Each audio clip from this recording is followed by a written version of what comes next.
You may have noticed that we've been trying to change things up with our reviews here lately. We want to give more of a personal perspective on the games we review and hopefully dig in a bit deeper.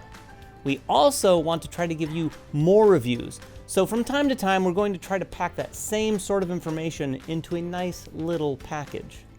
And New York Zoo from Uwe Rosenberg is a great candidate for that, because while he's brought us some of the most robust Euros on the market, sometimes he just designs a light little game. And that's what this game is. But is it a good light little game?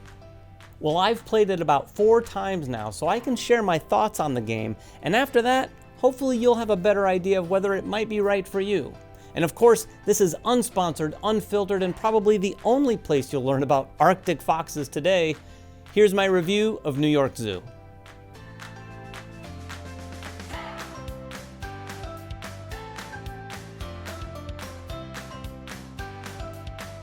Alright, so like I said, I'm going to try to keep this brief. In fact, some of you might be able to make up your mind after hearing what I'm about to say.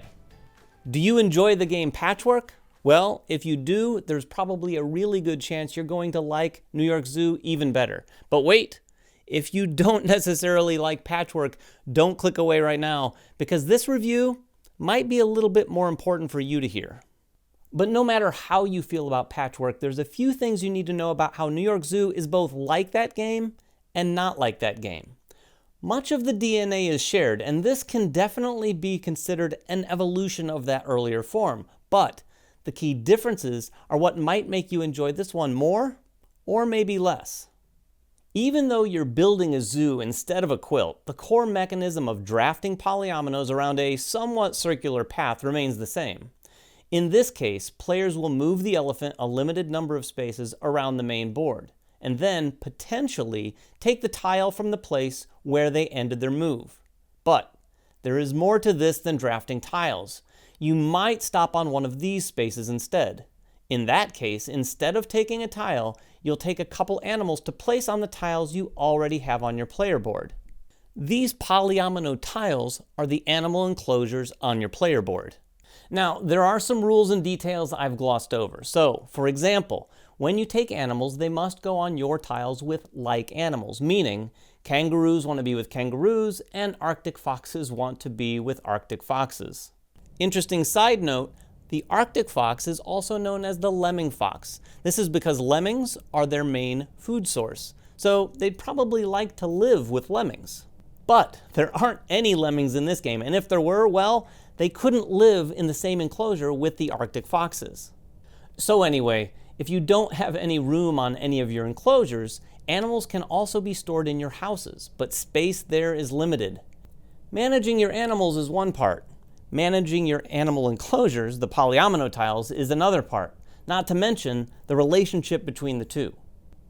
When you take a tile, you can place it just about anywhere on your board where it fits, but you must already have at least one animal, and no more than 2, to place in the new enclosure. These can come from your houses or any other enclosure with at least 2 animals already on it. For example, if I took this tile, I could place it however I want, and then put this penguin on it. Or I could put this Arctic fox on it, along with this other Arctic fox from another enclosure. I just couldn't relocate this one because it's the last one on its tile. What a poor, lonely little Arctic fox. And speaking of lonely, did you know that when Arctic foxes reproduce, they can have up to 25 pups in a single litter? Breeding is not really a problem for them. And what Uwe Rosenberg game with animals doesn't have breeding? But no animals are going to be having 25 babies. No. This is a board game, and of course, there are arbitrary rules for animal breeding. As the elephant is moved around the board, it will occasionally pass over an animal breeding line. Technically, these aren't spaces on the board, but they do trigger some activity. After any player moves across one of these lines, they'll complete their turn, and then all eligible players will breed the corresponding animal. They will add exactly 1 additional animal of that type on up to 2 enclosures that contain at least 2 of that animal already. Now, I know that's a mouthful and may sound a bit complicated, but the big takeaway here is that there are strict limitations when you breed animals. And whether it's due to breeding or simply acquiring new animals, when you completely fill an enclosure, you'll be rewarded with an attraction for your zoo.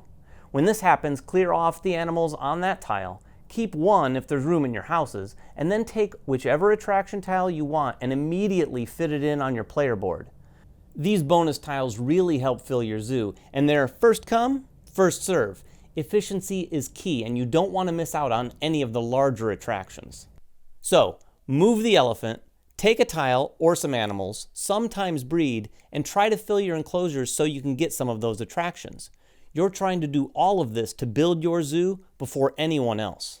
The first person to cover every space on their player board wins the game. And that brings us to one of the big differences from Patchwork, and probably a key factor in how you might feel about this game. Personally, I like points. I like scoring them during a game. I like scoring them at the end of the game. Now, I'm not saying I'm good at scoring points in general, but it is just part of the feedback loop that I like and find more satisfying when I'm playing a game. Patchwork, it has points. This game doesn't.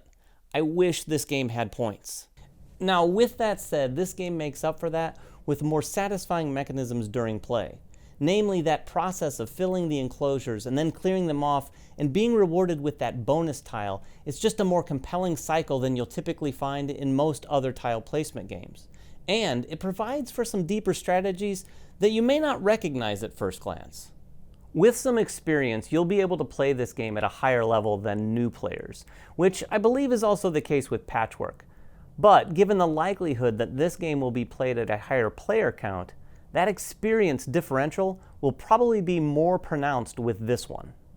So, as it relates to Patchwork and any other tile-laying games, New York Zoo has a lot of the same pros and cons, depending on your tastes. One thing that it shares with most games in this category, though, is the fun you'll get from puzzling out a board of polyominoes.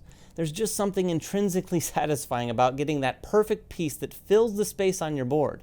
Add on top of that the timing and strategy involved with moving the elephant around the main board to grab tiles or animals, and there ends up being a surprising amount to consider as you plan your next move. And when another player happens to take that one tile that you were wanting, or even if they just move the elephant such that that one space is just out of reach, well, let's just say that the potential for hate drafting in this game is real, and keeping an eye on what your opponents are up to is pretty important. So if you're a fan of tile placement games, hunger for a little more depth when it comes to mechanisms, and don't mind a race to the finish line with no points, New York Zoo is a solid option, particularly if you're a fan of Rosenberg's lighter games. And it must be said, it's pretty adorable too. Look at this little Arctic fox. It's not as cute as maybe the real thing, but it's pretty close. If you get a chance to try this game out, we'd love to hear your thoughts. How do you think it compares to Patchwork, or maybe even Barren Park? Either way, let us know what you think in the comments below, and we'll jump in to discuss it more. Thanks again for watching, and we'll see you next time. Congratulations, you got to the end of one of our videos. Now, if you want more practice, just click on the video over here. It's another video. You might not have seen it yet, so click on it. If you don't want to do that, at least click on the subscription button below. That always helps us.